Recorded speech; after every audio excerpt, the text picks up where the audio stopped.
Yeah, I'm in charge of the country. I'm not in charge of seeing if a company is audited or not. Komdu biss meta semmewlu d-ditta Svizzera li minn għandha ħaleluf ta' euro, iżda mill-bqija rid juri li għadu l-mexxej u li għandu aktar kontrollu saħħa fuq il-Labor minn Robert Abela.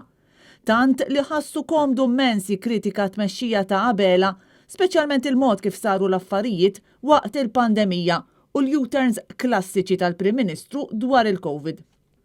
Mal-Lavin Malta Muscat kien ċar ferm, Abela mhux kapaċi jiddeċidi u meta fl-aħħar jiddeċidi mhux kapaċi iżomma dik id-deċiżjoni. My point is take a decision. Intervista li konfermat it-tensjoni bejn Muscat u l-mexxej preżenti Robert Abela, tant illi dik illi xi darba kellha tkun il-kontinwità qed tinbidel f'waħda mill-akbar qasmiet li qatt kellu l-Labor fl-aħħar snin, kriżi bla preċedent fil-gvern ta' Abela.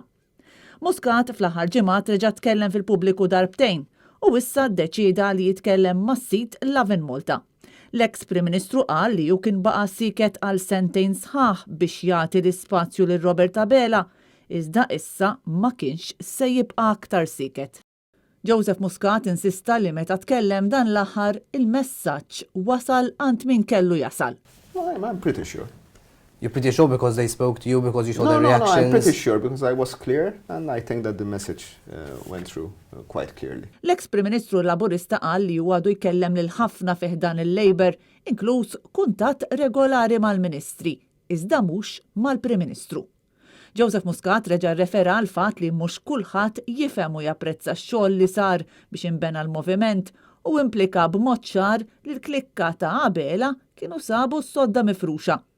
U f'botta oħra diretta lejn Robert Abela, l-eks Prim Ministru saħansitra jgħid li hawn min jimpressjonah dak li nkiteb fuq il-mezzi soċjali u li mhumiex intelligenti biżżejjed. I think that there are some people who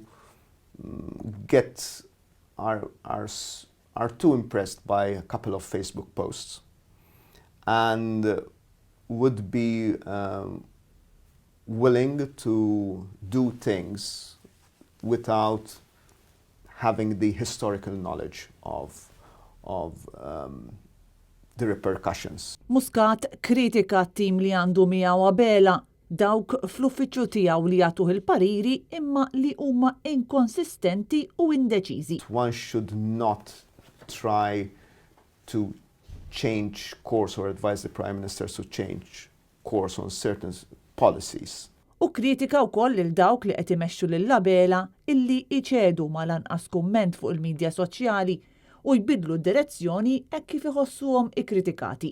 If one takes a decision on a response to COVID, and I think they were the right decisions, then it's obvious that one will be criticized. Din kienet it-tieni darba li Muscat attakka lil Robert Abela b'mod mhux daqstant sottili permezz ta' Facebook video li kien għamel ftit tal-ġimatilu u kien wissa li ma kien se jħalli lil ħadd ikisser il-moviment li kien bena hu.